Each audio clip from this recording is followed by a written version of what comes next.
Good evening, everybody. We are just going to wait for a few minutes for all of our attendees to join us. So we'll start very shortly.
Good evening, everybody. We're just going to wait another minute for the participants to join us.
Right, good evening, everyone. Now that we've got everybody in, I think we can begin as we always do by placing ourselves in God's presence and remembering that everything we do and everything we say is in the name of the Father, Son, and the Holy Spirit. Amen. Dear Lord, we thank you for bringing us together safely this evening. May we ask that you bring hope and happiness into the lives of all families within the SJB community. We pray particularly for the children. Guide them as they navigate their way through the challenge that today's society presents. Be present in their hearts, safeguard them from danger, and fill them with courage and strength of character to make decisions guided by your light. And as always, we ask this in your name. Amen. St. John the Baptist, pray for us. In the name of the Father, Son, Holy Spirit. Amen. Good evening, everyone, and welcome to our eSafety evening. To the parents who do not know me, my name is Damien Kelly. I'm one of the deputy head teachers at SJB. I'm also the designated safeguarding lead. And I'm very fortunate this evening to be joined by Miss Dwyer, who's our other deputy head and who will introduce herself a little bit later on. Online safety is of paramount importance to everyone here at SJB. We insist on the highest possible standards when the children access the internet via our network, and equally we work very hard to promote the importance of making safer choices when they use their devices elsewhere in society or from the comforts of their own homes. We've wanted to run this session for some time and felt that now was definitely the most appropriate time, given our move to remote learning and the current data that we've been given, suggesting that children nationally between the ages of 12 and 18 are now spending on average approximately 11 hours per day. So I thought I'd start this evening with a few questions for you as parents. Please don't worry, it isn't a test. and we certainly wouldn't expect you to sort of upload your responses to the chat or anything like that, but certainly feel free to play along at home. So my first question, what percentage of parents agree with the following statement? My child knows more about the internet than I do.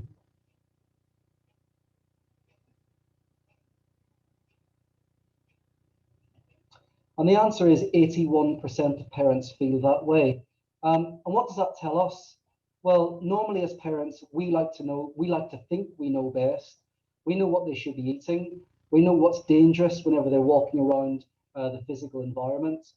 But apparently when it comes to the internet, we don't seem to know best. We don't seem to know just as much as the children.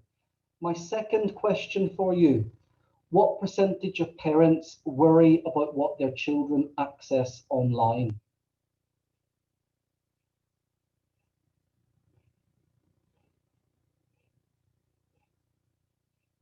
And the national picture and the data that we receive is that 92% of parents worry about what their children are doing online. That's almost all of us. And when we put these two pieces of data together, it does paint a pretty concerning picture, really, doesn't it? Ultimately, what we've got is really concerned parents fearing for the safety of their children, but many then feeling helpless and not really in a position to protect them. And if you do take a moment just to think about that statement, it is quite frightening, considering that our key purpose in life, and myself included as parent, is definitely keeping our children safe and making sure we can sort of develop and allow them to grow up in a world where they can be the very best. And my third question to parents, what percentage of parents actually take preventative action?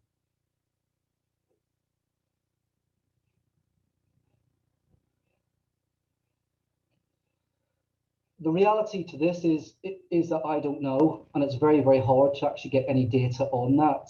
But the reality is that all of you having joined this webinar this evening are all taking steps to ensure that you're more aware of potential threats online.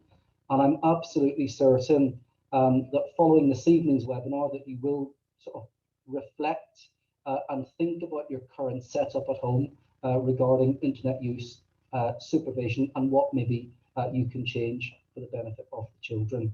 Right, before we really get into everything, I just want to thank those of you who emailed questions in advance of this webinar. It's really helped our sort of planning in terms of what we wanted to deliver tonight. And the 4 key strands that we thought we wanted to cover as a result of your questions over the next 4 minutes will really address the most common questions that you put forward. So what is my child doing online? What are the dangers that my child is exposed to online? What can I do to help them keep them safe? And where can I get online safety advice?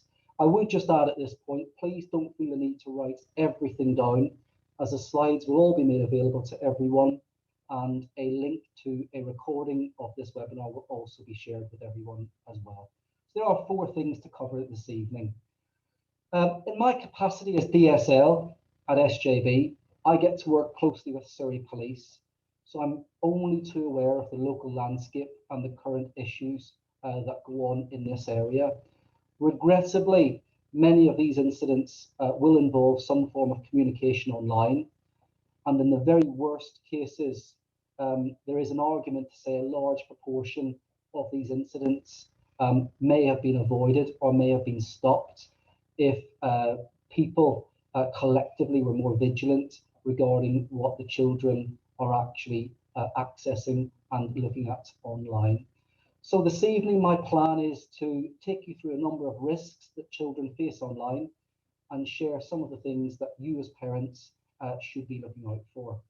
And the 3 strands in terms of risk is to do with grooming. It's to do with intentional or unintentional exposure to inappropriate content. And last but certainly not least is to cover cyberbullying. So grooming. Every time I talk about the threats of grooming, I always think back to one particularly sad case, and that is the case of Breck Bednar. Breck was a sporty, fun, happy 14-year-old Surrey schoolboy who was sadly murdered in 2014. Breck was a very keen gamer, like so many other children, and spent hours online every single day.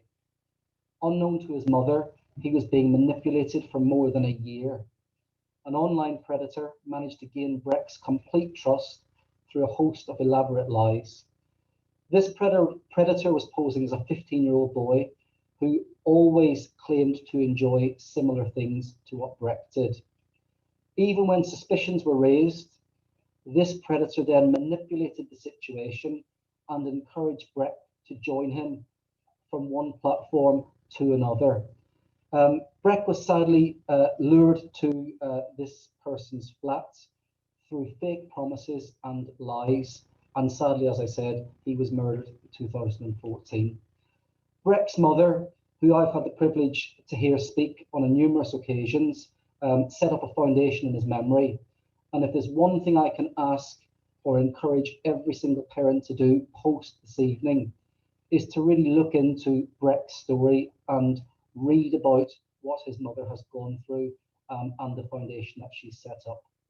Ultimately, Breck's mum says, and this is verbatim, there were so many opportunities to save him, but people were not educated or empowered to be able to help, including me, which was, hugely difficult for her to have to say that. And every time I speak to her or I get the opportunity to hear her speak, I just, I comment on her courage, her bravery, and the amazing message that she delivers to so many others. But when it comes to grooming, the threat is real. And I just wanted to share a few national statistics so everyone is aware of the picture at the moment. So the key statistics, the Internet Watch Foundation in the UK have intercepted 8.8 million attempts to access and share indecent materials of young people. And that means that every single child in the UK potentially is at risk to these people. 30,000 individuals pose a sexual threat to teenagers in the UK online.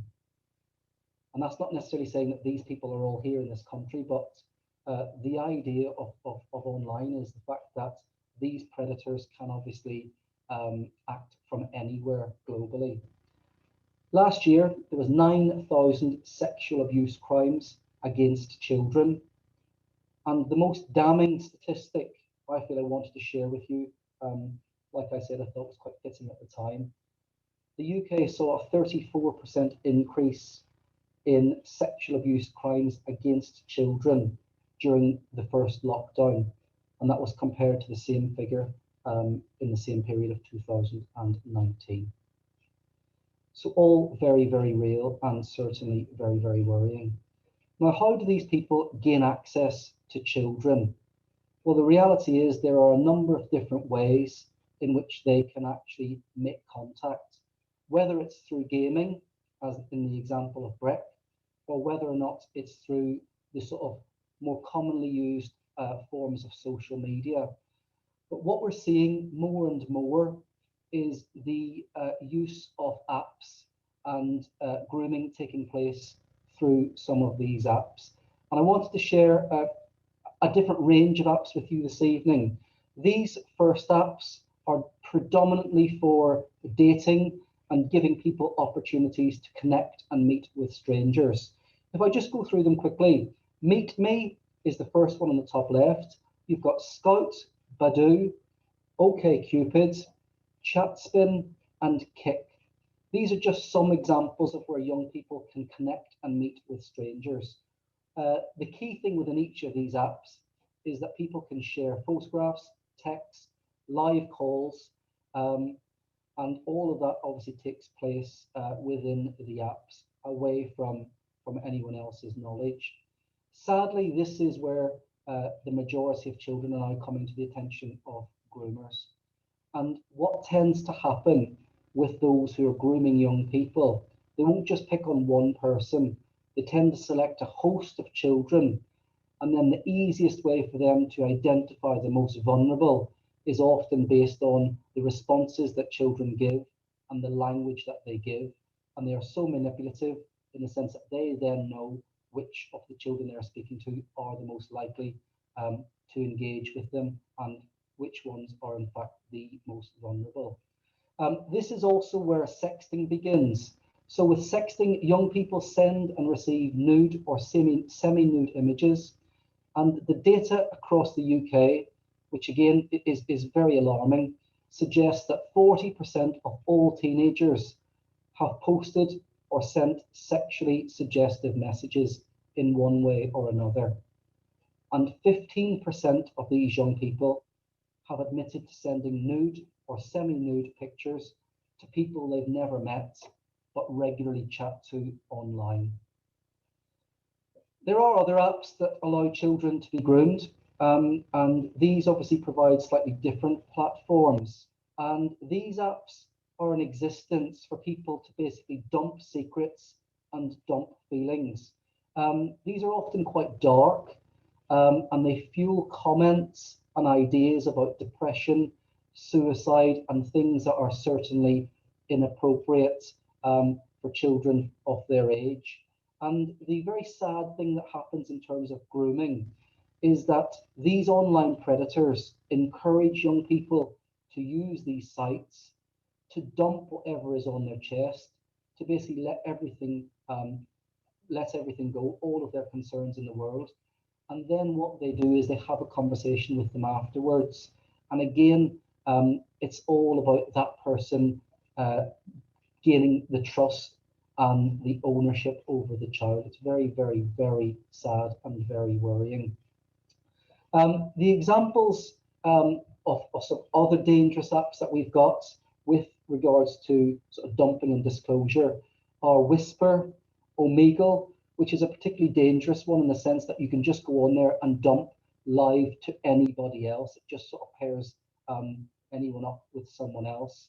Live.me, and then Tumblr and TikTok, they serve the same purpose, but in a slightly different way in the sense that children will create videos and perhaps post them on that as well.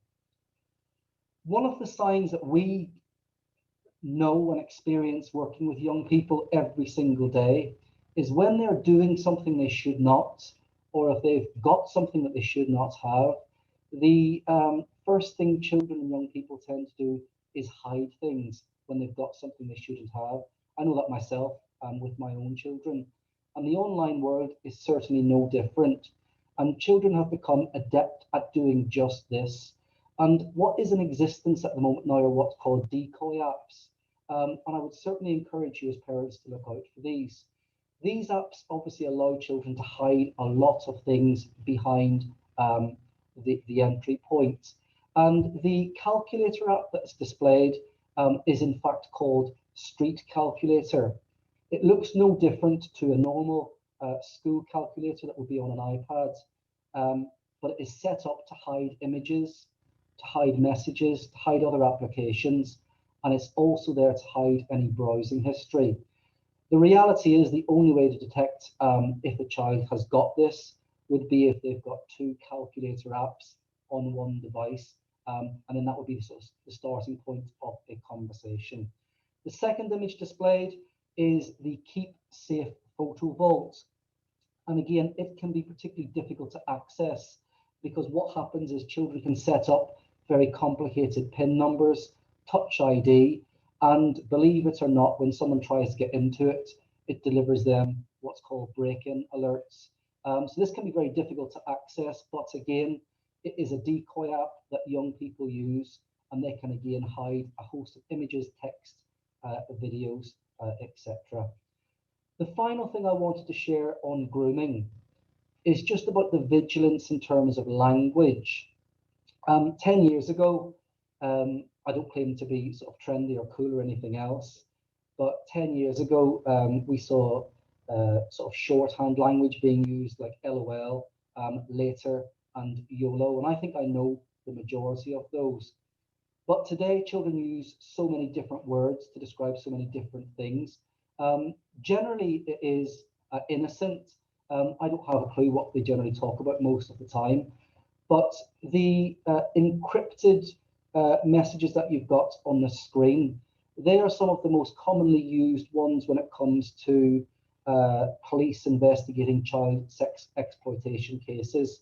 And I thought I'd just leave that with you for 30 seconds to perhaps scan through the list. Do you know what each of those things actually means?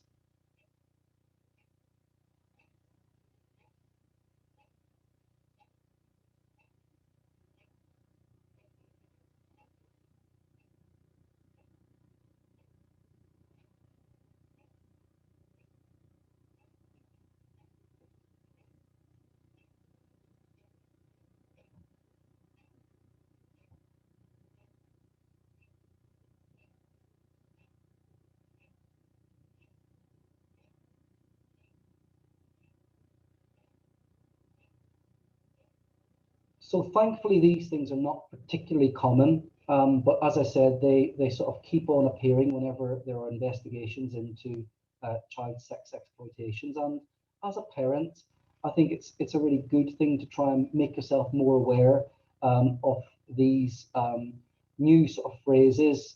The description that children are using is it's called text speak is the new phrase for it. So it's well worth having a look at that. And some of them certainly require close attention and would be particularly concerning as a parent if you saw any of your children sort of replying to anyone using any of that text speak. Right, the second risk that I wanted to look at is intentional or unintentional exposure to inappropriate content. In many cases, whenever children sort of are exposed to certain things, they often say, I just found my way onto it. That seems to be the go-to phrase. That may be the case in many instances, it may not be. And probably where you've got children unintentionally being exposed to inappropriate content comes from a whole host of reasons, including the apps that I talked about, but also just games that they're playing. So Roblox is a really good example for me to start with. Within that game, you've got extended functionality. So what happens, it's very, very innocent, and it's targeted towards young people. They begin by building their own worlds. And as the game progresses, the idea is that they explore hidden worlds created by others. And many of these can actually be sexual. And what happens at that point is that they can be encouraged to move from that platform on to another. Because obviously, with online gaming, you've got a whole host of people discussing and communicating. And it's just worth thinking about the games that our sort of young people are playing and enjoying. What are the extended functionality parts of it? Is there any concerns whenever they get beyond certain stages? And another one that I put in there is cyberpunk, and that's just one of a whole host of games that I think to myself, are children starting off quite naively playing some innocent things, but as these games move through the sort of phases, young people get exposed to quite dangerous levels of violence and adult themes as well. And we want to keep the children for as long as possible. So it's worth just sort of keeping an eye on what they're doing in terms of games. The other one on this is intentional exposure to inappropriate content. And recently, I don't have a statistic on this one, I'm really sorry, but the national picture is that we've seen a significant increase in children viewing extremist material. And that is intentional. That's decisions that they're making to go to these sites, and then as a result, looking at other things as well. And the reality of lockdown and the reality of them being stuck in the home is that this can often be fueled by boredom and curiosity. So it's really important just to try and have that balance at home between the time they're spending online and then finding other things that they can do to enjoy and you can do to enjoy as a family. Right. The third risk that I wanted to talk about that children are potentially exposed to is cyberbullying. Now, the most common negative experience that children have online is cyberbullying. 48% of children say that they have been the victim of online cyberbullying at one point or another and to varying degrees. And the first question I always think, if a child is being bullied, are they befriending the correct people? It's not their fault, obviously, but are these people who they're deeming as their online friends actually their friends? It's really important for them to understand that. And another sort of recent development with cyberbullying is with social media, young people can be incredibly cruel and they just make comments without thinking about the consequences or the hurt that it can cause. They share photos of embarrassment. And one of the things that young people do on social media as a form of bullying is, in fact, exclusion, and it's keeping other people out of the groups again, which is really sad. And I think it's for you as a parent monitoring social media and is it being used in the right way by your children. The most recent developments when it comes to cyberbullying. And this is actually where children throw themselves at the mercy of others, and they leave themselves incredibly open to online abuse. And I can actually, a small part of me understands why they do it. Young people seek affirmation from others. And the apps that I've shared with you, YOLO, Ask.fm, and Say It At Me, they are designed for young people to basically post images or videos of themselves and ask other people to comment. Now, I'm assuming that most young people want people to comment in a positive way. The reality is, when young people post these onto the internet, the responses are more often than not abusive and unpleasant. And this can be very, very dangerous because we don't know who's actually posting about it. And the long-term impact on young people in terms of their self-worth and mental health cannot be underestimated. So these apps for me are very dangerous when children are using it just to try and seek some attention for others. And it's certainly something I would be encouraging parents to have a look at and have discussions around if you felt that they were actually being used. All of these risks that I've mentioned, grooming, exposure to inappropriate content, and cyberbullying, if they are experienced, as I said, can lead to long-term detrimental impact on young people. And if they were to experience any of these things, they must be supported early. So in terms of spotting the signs, I just want to talk you through a few bits that we talk to staff about at school. How do children behave if they're experiencing any of these things? Well, there will be unexplained changes in their behavior or personality. Now, I know that teenagers are very, very difficult, but these are things that are outside of the normal tantrums and sort of mood swings. Young people can become withdrawn, and the issue here is if they're worrying about something that's happening online, they tend to sort of spend a lot of time focusing on that silently and maybe remove themselves from things that they would have previously enjoyed or previously had taken part in. Young people become seemingly anxious if they are experiencing difficult things online. Relationships with parents and peers tend to change. So the group of friends that previously they would have spent lots and lots of time with and were comfortable with, are they still spending time with those same people? Do those same children still view that young person in exactly the same way? And has the relationship been strained? Is it different in any way between the parent and the child? Other signs where children are exposing themselves to things they shouldn't online or accessing things they shouldn't online is to do with the language that they use and the knowledge that they have gained. And more often than not, if a child is looking at these things, they may well use that language, and that is a telltale sign that they are definitely spending time looking at things or involving themselves in things that is not age appropriate to them. There is always visual signs to a child who's changing, and one of the other key points I would raise is secrecy. I did mention about the apps, but any child who is perhaps engaging in things they shouldn't online will become incredibly secretive, will not be willing to open up. And again, it is a telltale sign that potentially something isn't right.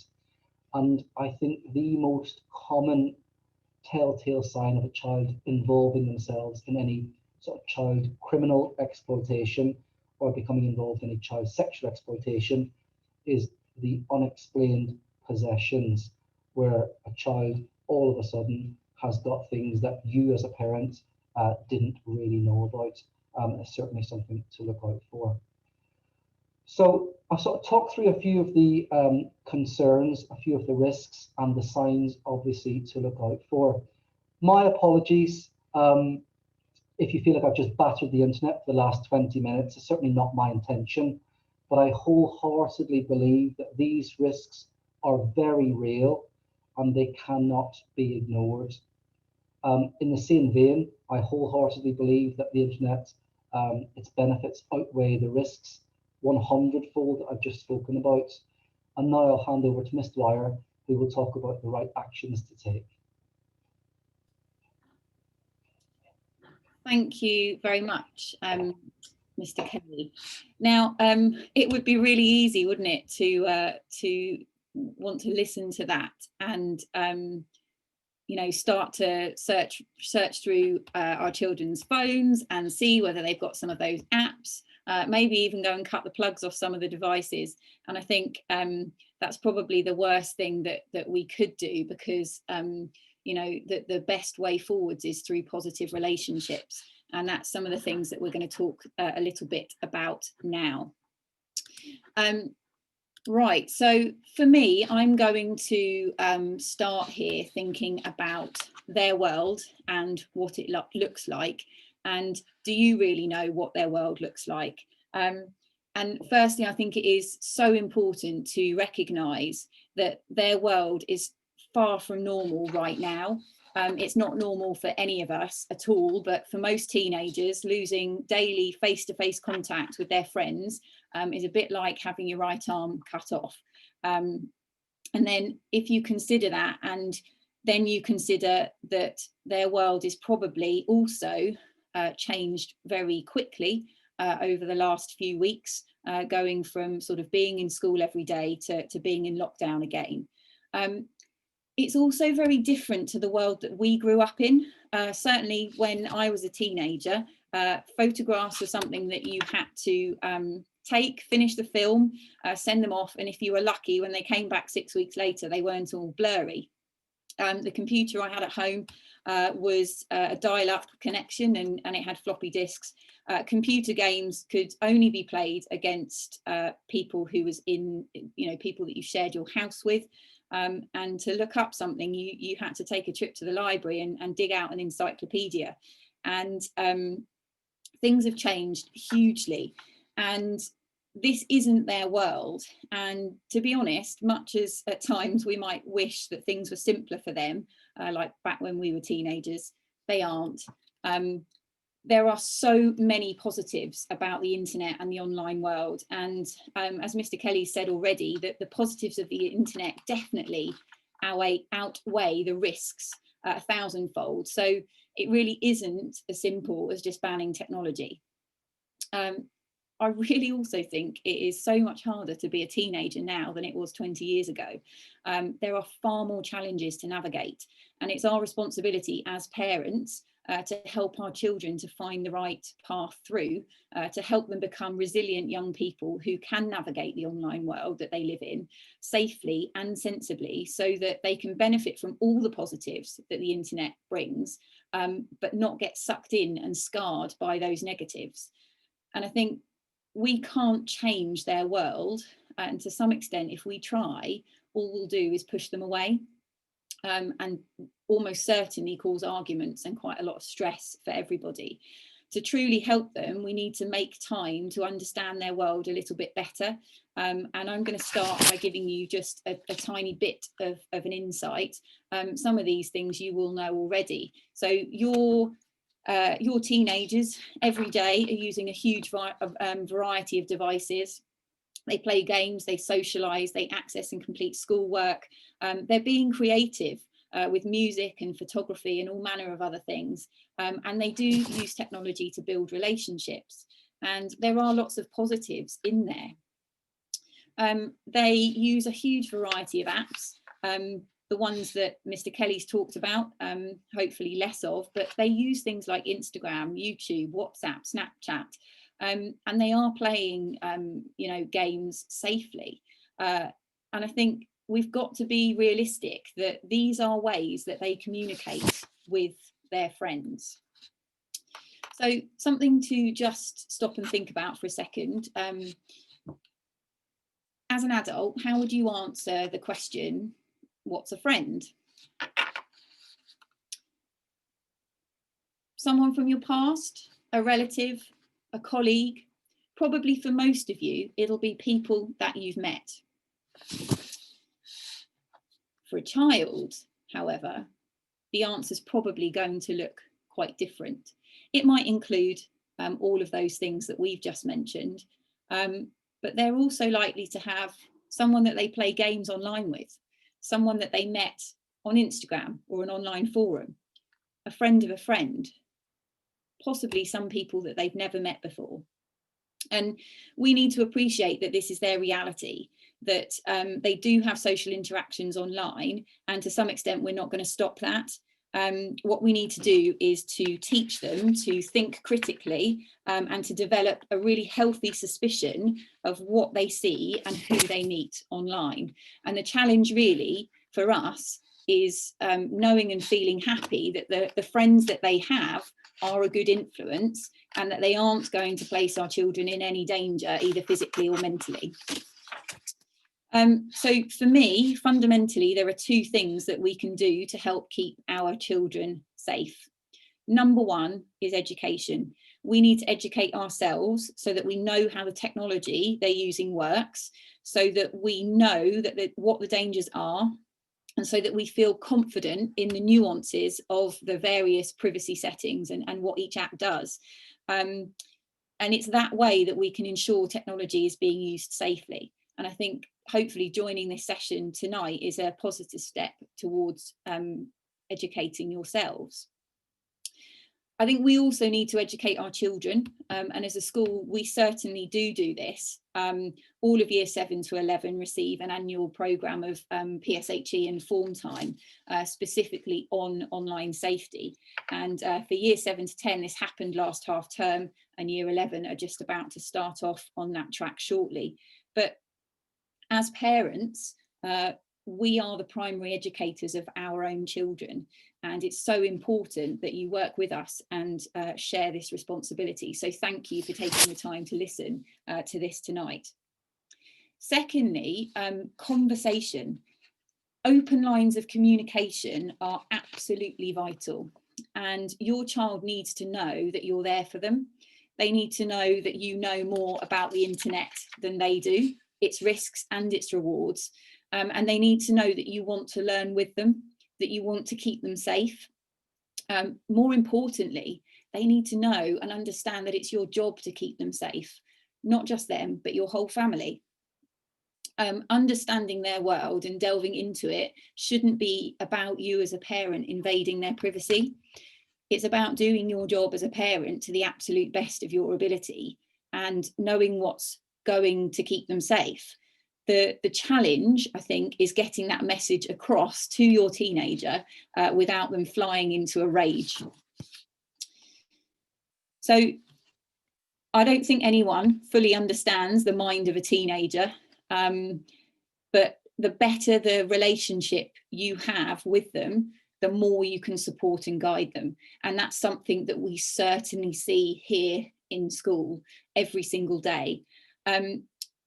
The more positive the relationship, the more willing they are to be guided by you as an adult. So making time to talk and taking time to really listen will absolutely help for you to understand them better, and for understanding what they're doing and what they're using and what they're exposing themselves to online. And I hate to say it, but for some parents, this will be a really, really difficult process, and it may take a lot of time and effort on your part, but please persevere and keep chipping away. It's so, so important. So I'm going to give you, these are just a few things that might help start some of those conversations. First and foremost, starting with the positives and focusing on the positives are really, really important. If you show your anger, your frustration, or a lack of understanding of their needs and how they're feeling, then they're likely to react quite negatively. Whereas if you start small and you focus on the positives and then slowly over time build and chip away at that facade, those barriers will start to come down. So here's a few little things that might help you get started. So start with some lightweight questions such as these. Probing, what are their favorite games and apps? Why do they like them? Trying to talk about how they connect with people online. How are they being creative online? How are they producing and making little videos, asking them to show you, but keep it positive. And then hope that by finding a routine, you can start to delve a little bit deeper. Now, I would say with this, timing is everything. So picking your moment is really important, and don't always expect it to work the first time. It's something that you might have to try again and again and again. So to keep the conversation going, one really great way is to ask them to give you some tips or to show you how to do something. But again, try and keep things positive. There's just a few examples on here of things that you could try delving into with them. And I think one thing that's so important is to try not to make things personal. So the language that you use will make all the difference. So for example, if you simply turn around to your 14-year-old and say, you've spent far too much time online today, your phone needs to go away, they're likely to shrug, ignore you, possibly argue back, walk out the room. But actually, if you start more softly and ask them or talk to them about, it feels like you've spent a lot of time online today, how are you feeling? That's a more gentle approach and probably a more positive way to get into the conversation. So going back to the original question, what can we do to help keep our children safe online? Number one, absolutely educate ourselves, educate our children. We must make sure they're aware of the dangers, and Mr. Kelly's gone through some of those with you, and they must know how to spot them. We need to be confident that they will come to us for advice and support, and they need to feel confident that we know more than they do, so that we are a route of advice and support. Communication and conversation, talk and listen. Find it a way in so that you can talk openly with your children about their online lives, their friends, and the activities that they're joining in with. Try not to judge and be judgmental. We might not always understand it, but we've got to try, because that's the best way to find a way in to their little world. And it's the only way, really, that you can truly monitor properly what's going on. And it's the only way that you can really teach them to be more critical of things that they see online, and to develop that healthy suspicion of people and fake news and what they're looking at and seeing. And so for me, that is really, really important. And then thirdly, I think establishing some ground rules is always really, really helpful. And sitting down as a family and talking about what's important and why, helping them to understand that ground rules aren't there to make their life difficult. They're there to keep them safe, to keep the whole family safe, and to make sure that the environment that you're you're living in and actually spending a lot of your time in at the moment because of lockdown is a safe one and a harmonious one. And I think it's that idea that it's your job as a parent, it's our jobs as parents to keep the whole family safe. Just as Mr. Kelly said earlier, that is certainly, you know, for my two children, it is the number one priority for me, is to try and keep them safe. And I think the more that our children understand that, the better that they can understand the decisions that we make. And if you tackle it in the right way, they will understand eventually. It might take a little bit of time. So here's a few ideas that you might want to try and to discuss as a family. And I think the first one, sometimes families find it really, really useful to come up with a set of family rules or a family charter. They might be internet and device specific, or they might be more general. And this can be a really good way of bringing everyone together and getting the whole family on the same page. And, you know, if things aren't working, actually, it's quite a good way to start a conversation about actually, well, what are the rules? What are the things that we find really important as a family? And let's think about putting those down so that we can all sort of see them and look to them. So a few rules that you might want to think about: screen time, limits on screen time, and what's reasonable. I know a lot of parents asked about this and how to limit screen time, particularly at the moment. It's really difficult, is the really short answer, particularly at the moment where everybody is online, working during the day, and then looking for social interactions outside of that working time. But for me, it's not necessarily about how much is too much. It's about what else they're doing and whether there's a balance in their lives. You might not be able to get them off the screen from 8:50 to 3:25 each day at the moment, because they're all on their iPads doing schoolwork. But you can limit the time outside of those hours. And I think starting by asking what they think's reasonable, starting by talking about the other things that they're doing, exercise, how much fresh air they're getting, you know, are they able or willing to go and help elderly neighbours or relatives? They need to find a balance, and you need to help them find a balance, rather than just bashing screen time and being on at them all the time. It's about trying to pull in other things that will naturally take them away from their screens in a positive way. So that brings me on to that idea of maybe, as part of your family charter, having a sort of a minimum amount of fresh air or exercise each day where devices are put away and left at home. An hour a day isn't unreasonable. So think about whether you can do that together, or some of that time together. Going for a half an hour walk at lunchtime is a good change of scenery, good to get some fresh air, time away from a screen. And actually, that's a really good time to start chipping away at those conversations. Believe it or not, you can buy mobile jails.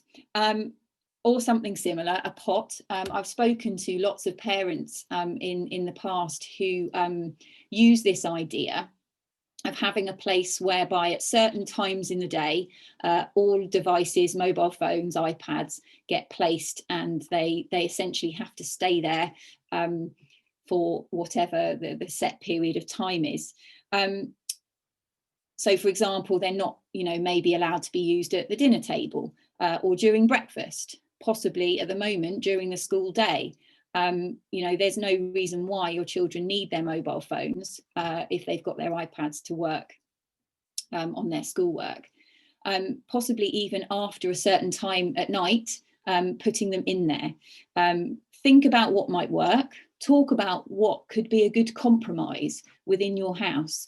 And actually, I think it's also about, if you're going to lock the phones away, then there has to be a really good alternative. And I think it's finding those things. So, you know, sitting down as a family and having conversation over dinner and locking the phones away, making time to go for a walk at lunchtime and locking the phones away. And I think it's about the you know, bringing in the positives so that there's something beneficial to replace that screen time. A number of people will probably be thinking about this one as well. But for me, it's so important that devices don't live in or travel to bedrooms.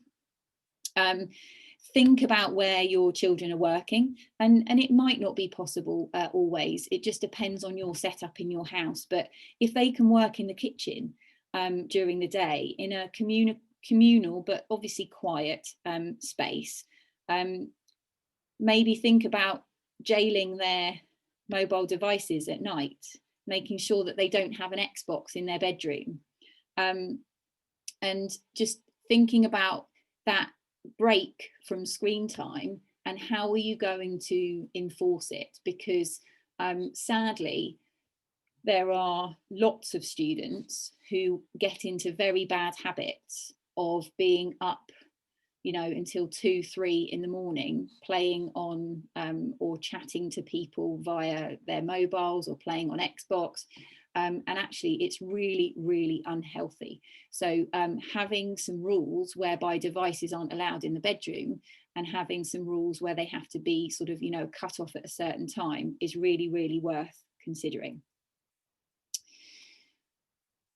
Final one as an idea is to make sure that your parental controls are switched on your home broadband. Every internet service provider has parental controls. Often you have to opt into them. So this is something that you should definitely have a look into, and it should allow you to control whether adult content, for example, is available on your Wi-Fi or internet connection or not. So definitely worth looking into. There's a whole suite there of examples that I've given to you. I've even heard of parents switching the internet off completely in the house at 9 p.m. at night, jailing the mobile phones at 9 p.m. And making sure that in that sort of hour before children and household go to bed, that there is calm, quiet time where there isn't any electronica at all. So I think with any of these rules, what is so important is that you can't just impose them. If you try and come down like a sledgehammer and impose the rules, it will backfire and result in arguments. The trick is to talk them into coming up with the rules themselves and trying to compromise somewhere so that you are happy with the compromise. And for this, it all comes back to communication. That is so, so important. And finally, as parents, we need to walk the walk. If they see us on our phones just before bed, then their reaction is likely to be, well, why can't I use my phone in my bedroom? If they see us online all day and they're not making any time for fresh air and exercise, then their reaction is probably going to be, well, why do I need to get fresh air? And I think as parents, we have to lead by example, and we need to be positive role models for our children. So this leads me on to the sort of final question that a number of you asked, and that is, how can you monitor what your child is doing online? And it's really important with this, first and foremost, that your children's online activity should be something that you are monitoring with them, with their consent, with their knowledge. This isn't something that can be done without them knowing, in a snoopy kind of a way. It's so important, and it all comes back to relationships. And if you try and impose and try and snoop on them, then those relationships will break down, and it will become really, really difficult to know what's going on. But there are absolutely loads of websites out there that you can go to for advice and to find out more about the different tools and apps and games, all of those sorts of things that we've covered this evening. These are 5 of the best. So the National Online Safety, if you've never looked at it before, they have a fantastic suite of guides for parents and students as well, but going through some of those things. So there is a guide on things like TikTok, and there's a guide on there for parents on things like PlayStation and Xbox, and how to maybe look at some of the privacy settings. And that's really, really worth spending sort of 10-20 minutes delving through and finding some of the things that you know that your child is using, to learn a bit more about them. The other one that is really, really important to be aware of is CEOP. And CEOP is an organisation that is totally geared towards online safety. But the most important thing about CEOP is that it gives you and your child a place to report anything indecent or any risks that you come across online. If there are ever any issues that you or your children find, if you are in a position whereby you believe that they are starting to be groomed and you're unsure about a user on Instagram or something that they have become friends with, then CEOP is the place that you can report that. So it's worth having a look on there as well. There are links to all of these things and many more resources on our website. Under the parents section, there is a menu item on online safety, and there are loads of resources on there that you can access. There are also lists of apps and tools to help you monitor things better. So there are apps that you could install on their phone and on your phone, so that you can see a little better what they're doing and what they're accessing. There's some sort of there's some free solutions, and then there's some paid for solutions as well. So that's something that you might want to go and have a look at. But again, I would say with any of those sorts of solutions, they've got to be done in collaboration with your children, and them understanding that the reasons behind this is their safety and your love of them. So in summary, please take time to spend, a few hours educating yourselves on the devices and platforms that your children are using. Communicate, start some conversations, start chipping away at it, and spend some time trying to find out what they're doing, what they enjoy doing online. Establish some ground rules, some family rules. And try as hard as you can to be a positive role model. And I know that's something that at times is really, really hard, particularly when it comes to technology. And we're all in that situation at the moment. I think that we're spending time working at home.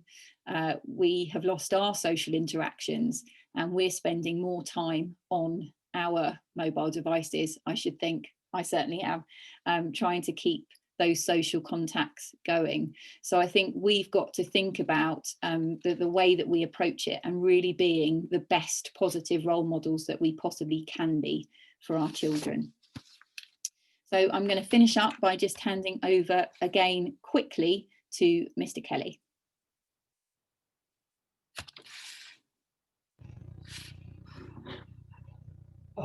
Thank you, Ms. Dwyer. Thank you for those brilliant ideas, particularly the ways in, which are more often than not the most challenging parts, and those first conversations can be incredibly difficult. I've just sort of presented on the screen something you see at every information evening, and we know to get the very best out of the children in terms of academic success and extracurricular enrichment, everyone needs to take responsibility.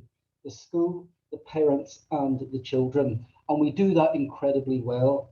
Keeping the children safe is no different. We all have to take responsibility.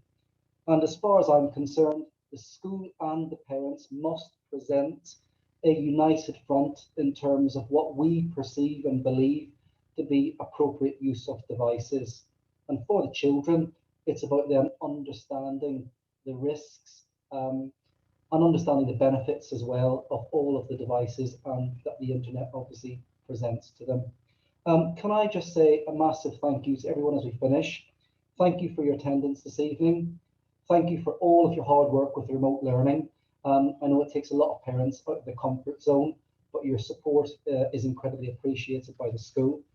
And normally I would finish by wishing everybody a sort of safe journey home, but tonight I will just wish everyone a restful evening, hopefully from the comfort of your own couches.